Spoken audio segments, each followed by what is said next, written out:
इस्तेमाल हो रहा है यहाँ पे? देखिए, मैं इस इलाके से 48 साल से जुड़ा हूँ। ये मेरी कर्मभूमि है, मातृभूमि है। इसका मुझे बहुत आनंद हो रहा है। World women right protection commission, इन्होंने दिल्ली में अशोका होटल में ये पुरस्कार देकर डॉक्टरेट का जब मुझे इन्फॉर्म किया, सामाजिक कार्य का मुआवजा उन्होंने देखते हुए ये ट्रॉफ़ी और ये सर्टिफिकेट के रूप में मुझे दिया। उस वक्त जो खुशी हुई थी, उससे दुगनी खुशी आज मुझे है कि आज हमारे साथी पूरे जो इस इलाके के लोग हैं, ये सभी मान्यवर हैं, इनके आशीर्वाद और इनके साथ की वजह से मैं उस जगह तक पहुंच पाया हूं, ऐसा मुझे लगता है। ये आपके चैनल के माध्यम से मैं यहाँ बताना चाहता हूँ। आपने बताया सर, आपकी किताब का भी मतलब आपने वो किया है प्रकाशन, लोकार्पण भी किया है महिलाओं के मतलब सशक्तिकरण को लेकर के और जो उनकी वर्तमान स्थिति को लेकर के। तो आप सामाजिक क्षेत्र से लेकर साहित्यिक क्षेत्र में अपना नाम आप कमा रहे हैं, तो क्या कहना चाहेंगे? देखिए, पिछले 35 साल से मैं सामाजिक कार्य करता आ रहा हूँ। इस दौरान कई महिलाएं आती हैं उनकी समस्या लेकर। महिलाओं का पहले काम ये लोग कहते थे, जिनकी सोच छोटी थी, एक मराठी में कहावत है, चूल आणि मूल, मतलब सिर्फ बच्चे पैदा करना और चूल्हा संभालना, यहाँ तक वो मर्यादित थी। लेकिन इस बात को महात्मा फुले जैसे जो मान्यवर हैं, इन्होंने छेद दिया और महिलाओं को ज़्यादा से ज़्यादा शिक्षा कैसे प्राप्त हो, इसकी कोशिश की।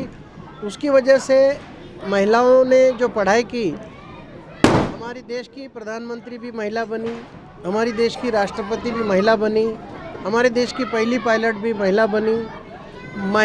महिलाओं के सक्षमीकरण में जिन्होंने पढ़ाई की है, वो तो सक्षम रही है, लेकिन कुछ महिलाएं अब भी बहुत कमज़ोर वर्ग है। कहीं कहीं महिलाओं का लैंगिक शोषण की शुरुआत से होता है। इस किताब में मैंने वो लिखा हूँ और अपना जो अल्प परिचय है एक साहित्यिक या लेखक के रूप में। इसके पहले मैंने कोरोना के ऊपर ऑस्ट्रेलिया में स्थित जो बुक थी, उसमें अपने लेख लिखे थे। वो जब प्रसिद्ध हुआ तो बहुत अच्छा लगा। ये किताब को सामाजिक दृष्टि से महिलाओं की समस्याओं का अनुकरण इसमें मैंने किया है। ये लिखते वक्त और भी अगली किताब मैंने लिखने को ली है, जो तृतीय पंथ होता है, उसको भी क्या समाज में उसके घर से ही शुरुआत होती है। 8-10 साल की उम्र में जब पता चलता है वो बच्चा ये तृतीय पंथी है, तो उसको घर से उस समाज में उन लोगों के पास ले जाकर छोड़ा जाता है। उसके बाद उनका जीवन ऐसा होता है, बहुत ही कठिन, ताली बजाना और पैसे मांगना, उनको कोई अच्छी निगाह से नहीं देखता है। बस स्टॉप पर भी कुछ लोग खड़े होते हैं और ये तृतीय पंथी जब जाता है तो उनको चिढ़ाना या टोन मारना, ये सब काम करते हैं। लेकिन महाराष्ट्र शासन के जैसा ही सेंट्रल गवर्नमेंट ने भी उनको आजकल रोज़गार देने की कोशिश शुरू की है। कई क्षेत्र में तृतीय पंथी भी है, लेकिन कई क्षेत्र में अब तक काफ़ी लोग पीछे रह चुके हैं, परेशानी का मुकाबला कर रहे हैं। सरकार को पुस्तक के माध्यम से उनकी आवाज़ पहुंचाने की कोशिश मैं उस पुस्तक में कर रहा हूं, जिसमें हमारे यहाँ के लोगों का भी काफ़ी, तृतीय पंथ के कई जो लीडर हैं उनके, या प्रत्यक्ष तृतीय पंथी, इनकी भी मैंने मुलाकातें ली है और आने वाले एडिशन में वो आपको देखने को मिलेगी। दिल्ली जब गया था तो एक मौका ही मिल गया हमको कि हमारे आदरणीय AICC के जो अध्यक्ष है खरगे जी, तो उनको मैंने वो पुस्तक भेंट की। उन्होंने इसको काफ़ी सराहा और ये कहा भी कि आपने ये मराठी में लिखी है, आप इसको हिंदी में भी लिखिए और अंग्रेजी में भी लिखिए, कि महिलाओं की समस्या है पूरे भारत देश में पहुंचना बहुत ज़रूरी है। और इसके साथ में ही जो सामाजिक आपका कार्य है, पार्टी का जो कार्य है, आप अविरत शुरू रखिए, ऐसी भी उन्होंने शुभेच्छा मुझे दी। मुंबई की हमारी जो कांग्रेस पार्टी की अध्यक्षा है प्राध्यापक वर्षाताई गायकवाड़, इनका भी इसमें काफ़ी सहयोग मुझे मिला है। सामाजिक काम के साथ ये पार्टी का भी काम मैं मुंबई कांग्रेस में कर रहा हूँ और हर पादान पे वर्षाताई गायकवाड़ का हमें सपोर्ट ही रहा है और आगे भी रहेगा, ऐसी मैं आपके चैनल के माध्यम से यहाँ सर आप नहीं, मैं इस एरिए में कम से कम 40 साल से हूँ।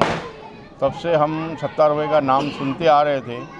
हमको शायद इतना यकीन नहीं था कि सत्तार भाई इतनी ऊंची और अच्छी पोस्ट पे पहुँचेंगे और हमारे भी बच्चों को आगे इस तरीके से लेके जाएंगे ताकि हमारे यहाँ के मोहल्ले के बच्चे और यहाँ के मोहल्ले की औरतें वो लोग भी इनके साथ में आगे बढ़े। हम यही चाहते हैं। हमारे को बहुत खुशी है कि हमारे बीच में हमारे सत्तार भाई काफ़ी अच्छे और टैलेंटेड निकले। हाजी साहब आप क्या कहना चाहेंगे इस खुशी के मौके पे?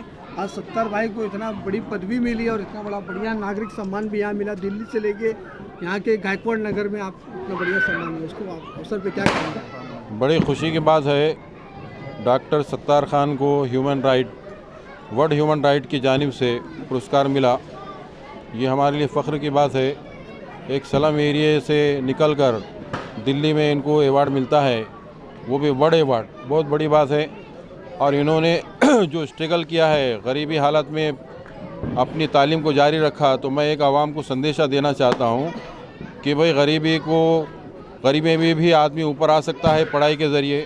तो अपनी पढ़ाई बच्चों को पढ़ाएं और बच्चों को ऊंचे मुकाम पर पहुंचाएं। हमारे लिए शिक्षण, पढ़ाई, तालीम बहुत ज़रूरी है। अगर बच्चे हमारे नहीं पढ़ते हैं तो गलत लाइन में चले जाते हैं।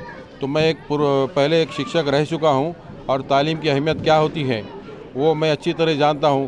तो तालीम को ज़्यादा अहमियत देने की ज़रूरत है। हमारे बच्चों को, तुम आधी रोटी खाओ लेकिन बच्चों को पढ़ाओ। पढ़ेगा इंडिया तो बढ़ेगा इंडिया। बहुत ज़रूरी है तालीम हासिल करना।